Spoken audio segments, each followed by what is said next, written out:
എന്തൊക്കെയുണ്ട് വിശേഷം? എല്ലാവർക്കും സുഖമല്ലേ? 5 സ്റ്റാർ റെസിപ്പീസിലേക്ക് എല്ലാവർക്കും സ്വാഗതം. ഇന്ന് ഞാൻ ഉണ്ടാക്കുന്നത് ബനാന സാൻഡ്വിച്ച് ആണ്.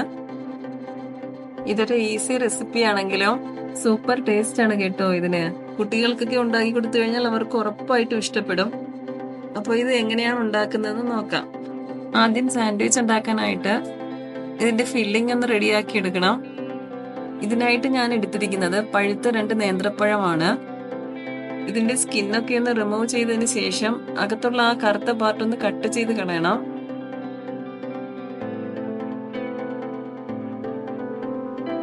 അതിനുശേഷം കുഞ്ഞു കുഞ്ഞു പീസസ് ആയിട്ടൊന്ന് അരിഞ്ഞെടുക്കുക. എന്റെ ചാനൽ ആദ്യമായിട്ടാണ് കാണുന്നതെങ്കിൽ ഒന്ന് ലൈക്ക് ചെയ്യണേ. അതുപോലെ തന്നെ സബ്സ്ക്രൈബ് ചെയ്യാനും ഷെയർ ചെയ്യാനും മറക്കരുതേ.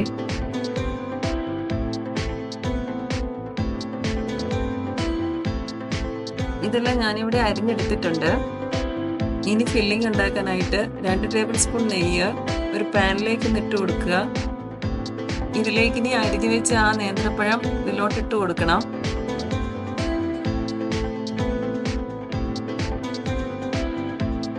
നല്ലതായിട്ട് വേവിച്ച ഈ നേന്ത്രപ്പഴം സ്പാറ്റില കൊണ്ടൊന്ന് ഉടച്ചു കൊടുക്കുക. ഞാൻ ഇതിലേക്ക് ഒരു 8-10 കാഷ്യൂനട്ടും കൂടെ ഒന്ന് ചേർത്ത് കൊടുക്കുന്നുണ്ട്. ഇതിലേക്ക് ഇനി 1/4 കപ്പ് തേങ്ങ ചിരകിയതും കൂടി ഒന്ന് ഇട്ട് കൊടുക്കുക. ഇനി ഇതിലേക്ക് 1 ടേബിൾ സ്പൂൺ പഞ്ചസാരയും കൂടി ഒന്ന് ഇട്ട് കൊടുക്കണം. ഇത് മീഡിയം മധുരമാണ്. നല്ല മധുരം വേണമെങ്കിൽ 3 ടേബിൾ സ്പൂൺ വരെ ഇട്ട് കൊടുക്കാവുന്നതാണ്.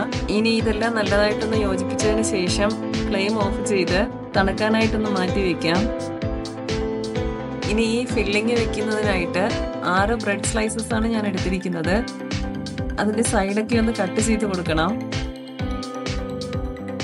ഇനി ഈ ബ്രെഡിന്റെ സ്ലൈസ് ഓരോന്നായിട്ടൊന്ന് പരത്തിയെടുക്കാം. ബ്രെഡിന്റെ ഫില്ലിങ് കവർ ചെയ്തിരിക്കാനായിട്ട് ബ്രെഡ് സ്ലൈസസിന്റെ സൈഡൊക്കെ ഒന്ന് ഒട്ടിച്ചു കൊടുക്കണം. അതിനായിട്ട് 1 ടേബിൾ സ്പൂൺ മൈദ വളരെ കുറച്ച് വെള്ളത്തിൽ നല്ലതുപോലെ ഒന്ന് കലക്കിയെടുക്കണം. ഫില്ലിങ് ഇവിടെ നല്ലതായിട്ട് തണുത്തിട്ടുണ്ട്. ഇനി ബ്രെഡിന്റെ സ്ലൈസസിൽ ഇത് കുറേശ്ശെ വെച്ച് കൊടുക്കാം.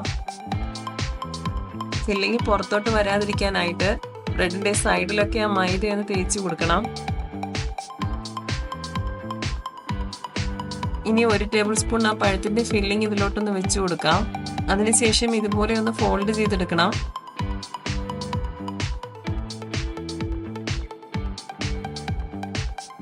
അതിനുശേഷം ബ്രെഡിന്റെ 2 സൈഡും ഫോർക്ക് കൊണ്ട് നല്ലതായിട്ടൊന്ന് പ്രസ് ചെയ്ത് കൊടുക്കണം. ബാക്കിയുള്ളതും ഇതുപോലെ ഫില്ലിങ് വെച്ച് നമുക്ക് തയ്യാറാക്കി എടുക്കാം.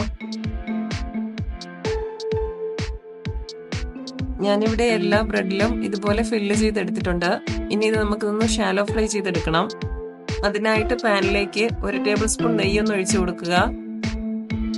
നെയ്യ് നല്ലതായിട്ട് ചൂടായിട്ട് വരുമ്പോൾ ആ ബ്രെഡിന്റെ സ്ലൈസസ് ഓരോന്നായിട്ടും വെച്ച് കൊടുക്കാം.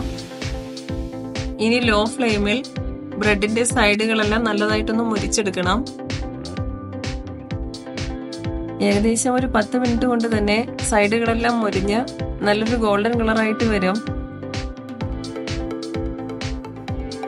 സാൻഡ്വിച്ച് ഇവിടെ റെഡി ആയിട്ടുണ്ട്. നമുക്കിനി ഇത് സെർവിങ് പ്ലേറ്റിലോട്ട് മാറ്റാം. ചൂടോടെ കഴിക്കുന്നതാണ് ഏറ്റവും നല്ല ടേസ്റ്റ്.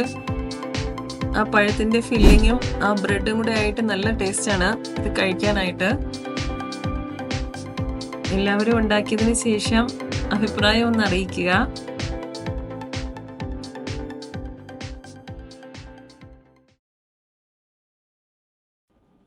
വീണ്ടും പുതിയൊരു റെസിപ്പിയുമായിട്ട് വരുന്നത് വരെ നന്ദി, നമസ്കാരം.